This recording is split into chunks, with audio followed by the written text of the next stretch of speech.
ಬಡ್ಡಿ ಮಗೊಂದು ಏನಪ್ಪ ಅಂತಂದರೆ ಕಾವು ಕೂತಿರೋ ಕೋಳಿಗಳು ಅಂದರೆ ಈಗ ಕಾವು ಕೂತಿರೋ ಕೋಳಿಗಳು ಇರ್ತಾವಲ್ಲ ಆ ಕೋಳಿಗಳನ್ನ ಹಿಂದಿನ ಕಾಲದಲ್ಲಿ ಎದುರಿಸ್ತಿದ್ದ ರೀತಿ ಮತ್ತು ಕಾವು ಕೂತಿರೋ ಕೋಳಿಗಳು ಬಡ್ಡಿ ಮಗನ ಹೆಂಗಪ್ಪ ಅಂದರೆ ಬೇಗ ಎದುಳುದಿಲ್ಲ ಅಂತಂದರೆ ಟಾರ್ಚರ್ ಅನ್ಸೋದು ಅದೇ ಅಂತಂದರೆ ಇಲ್ಲಿ ನೋಡ್ರಿ ಇಲ್ಲಿ ಟೋಟಲಾಗಿ 15 ಕೋಳಿಗಳು 15 ಕೋಳಿಗಳನ್ನೂ ತೋರಿಸ್ತೀನಿ ನೋಡ್ರಿ ಯಾವ ರೇಂಜ್ ಕಾವು ಕೂತ್ಕೊಳ್ಳಂತೆ ಎಷ್ಟು ದಿನ ಆಗಿತ್ತು ಗೊತ್ತಾ.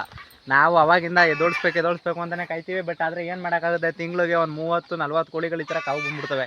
ಆ ಕಾವು ಬಂದು ಕುಣಿಸ್ಕೊಳ್ಳೋದ್ರಲ್ಲಿ ಒಂದು 15 ಕುಂಡ್ರಿಸ್ಕೋಬೋದು. ಒಂದು 15ರಿಂದ ಜಾಸ್ತಿ ಕುಣಿಸ್ತೀವಿ ಅಂತಂದರೆ ಕೋಳಿಗಿಳಿ ಏನಾಯ್ತವೆ ಅಂತ ಬೈಕೆ ಕುಣ್ಸೋಕೆ ಹೋಗಲ್ಲ. ಆಮೇಲೆ ಇಲ್ಲಿ ಕಾವು ಕೂತಿರೋ ಮಾತ್ರ ಇಲ್ಲ, ಈಗ ಮರಿಗಳು ಹಂಚಾಕಿರ್ತಾವಲ್ಲ ಕೋಳಿಗಳು, ಆ ಮರಿಗಳು ಹಂಚಾಕಿರೋ ಕೋಳಿಗಳನ್ನೂ ಈ ಥರ ನೇತಾಕ್ಲೇಬೇಕು. ಇಲ್ಲ ಮರಿ ಆಸೆಗೆ ಹೋಗ್ಬಿಟ್ಟು ಮರಿ ಸಾಯಿಸೋದು, ಇಲ್ಲ ಅಂತಂದರೆ ಮರಿಗಳು ಸಾಯಿಸೋದು, ಆಮೇಲೆ ಈ ಥರದ್ದೆಲ್ಲ ಪ್ರಾಬ್ಲಮ್ ಮಾಡ್ತಾ ಇರ್ತವೆ.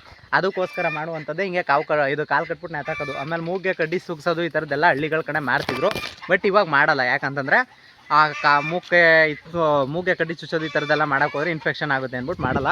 ಆದರೆ ಟೋಟಲಾಗಿ ಕೋಳಿಗಳು ಕಾವು ಕೂತ್ಕೊಂಡ್ರೆ ಎದ್ದು ಬರೋಲ್ಲ. ನೋಡ್ಕೊಳ್ಳಿ ಈ ಥರ ನೇತಾಕಬೇಕು. ನೇತಾಕ್ಲಿಲ್ಲ ಅಂತಂದರೆ ಯಾವುದೇ ಕಾರಣಕ್ಕೂ ಕಾವಿಂದ ಎದ್ದೊಳಲ್ಲ. ಎಷ್ಟು ಹೊತ್ತು ನೇತಾಕಬೇಕು ಅಂತಂದರೆ ಈಗ ಬೆಳಗ್ಗೆ ಒಂದು 8 ಗಂಟೆಯಿಂದ ಮಧ್ಯಾಹ್ನ ಒಂದು 11-12 ಗಂಟೆ ಗಂಟೆ ಆದರೆ ಸಾಕು. ಆಮೇಲೆ ಎತ್ತಿ ಈಚೆಗೆ ಬಿಟ್ಬಿಡ್ಬೋದು. ಇಲ್ಲ ಅಂತಂದರೆ ಇದೇ ಥರ ಮಾಡಿದ್ರೆ ಬಾಯಲ್ಲಿ ನೀರು ಸುರಿಸ್ಕೊಂಡು ಸತ್ತೋಯ್ತವೆ. ಆದ್ದರಿಂದ ನೀವು ಮಾಡಬೇಕಾಗಿರೋದೇನು ಅಂದರೆ ಆದಷ್ಟು ಬೇಗ ಈ ಥರ ಕಟ್ಬಿಟ್ಟು ಆದಷ್ಟು ಬೇಗ ಬಿಟ್ಬಿಡ್ಬೇಕು. ಇಲ್ಲ ಅಂತಂದರೆ ಸತ್ತೋಗೋ ಚಾನ್ಸಸ್ ಜಾಸ್ತಿ ಇರ್ತವೆ. ಮೇಯಕ್ಕೆ ಬಿಟ್ಕೋಬೇಕಾಯ್ತದೆ.